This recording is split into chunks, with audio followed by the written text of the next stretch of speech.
When I was a kid, I wanted to be Superman. I had heroes: Batman, Superman, Wonder Woman. I was a kid, but I knew she was hot. You know what I'm saying?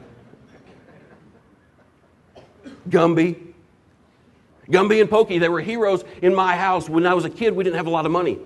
So my mom was a genius. My mom knew how to stretch this much money to take care of 3 kids. So we got a lot of hand-me-down stuff.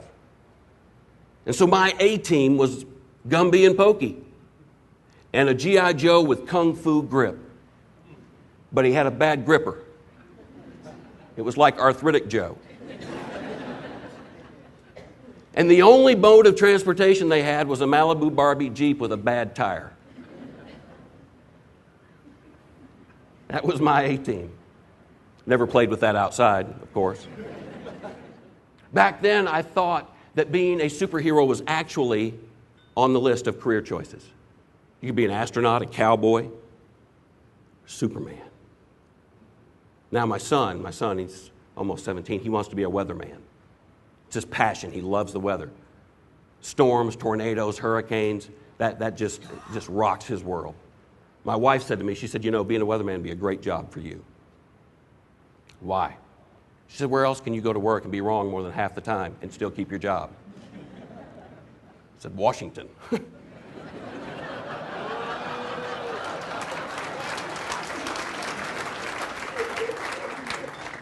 I'm taking that out of the show. That's just not right. Anybody ever been to a Chick-fil-A? All right, well, let me just brag for a second. I mean, this is Customer Service University.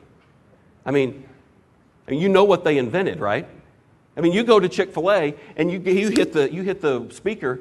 Welcome to Chick-fil-A. My name is Katie. It would be my pleasure to serve you. You realize what they've invented. Everybody thinks they invented the chicken sandwich. They didn't invent the chicken sandwich. They invented teenagers with manners. When I think about heroes, I think about Rebecca. Now, Rebecca cuts my hair. I don't think you know her. It'd be weird if you did. I walk into Rebecca's salon, and I was hooked from the minute I walked in. 20-something, gorgeous, vivacious, enthusiastic, passionate, huge smile. She drew me in.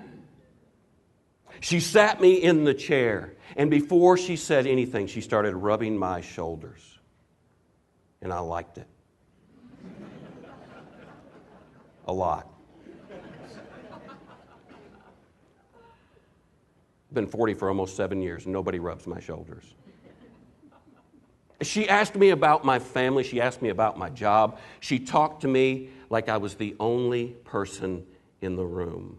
The salon was packed. There was hair flying, flat screens, TV watching, conversation, and I couldn't hear or see any of it. She made me feel like the only person in the room.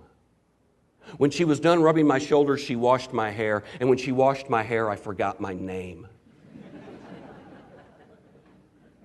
I liked it a lot. She cut my hair and she went about the business. She talked nonstop the whole time. The smile never left her face. She cut. And the whole time she cut, I was faced away from the mirror. I couldn't see what she was doing. And quite frankly, at that point, I didn't care. She could have cut it all off. Didn't matter. I had found my new home.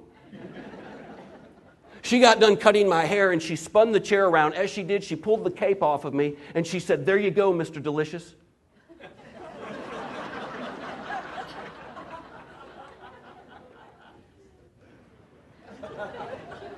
I tried to get Joel to introduce me as Mr. Delicious, but he wouldn't do it. And so when I think about heroes, I think about people who lead with their heart, who create an epic experience based on excellence, who take responsibility for everything and see life through the lens of optimism. You see, that's what I think a hero is, and I think all of you are heroes. And I appreciate what you do so much to make a difference in your community. And I want you to know the world needs your hero. Now more than ever, our world needs your hero. So that's my challenge to you today. Be somebody's hero. Just for today. just for today. And if it works out okay for you, do it again tomorrow and maybe the next. Because together, I absolutely believe we can change the world. Ladies and gentlemen, thank you. I appreciate the time very much.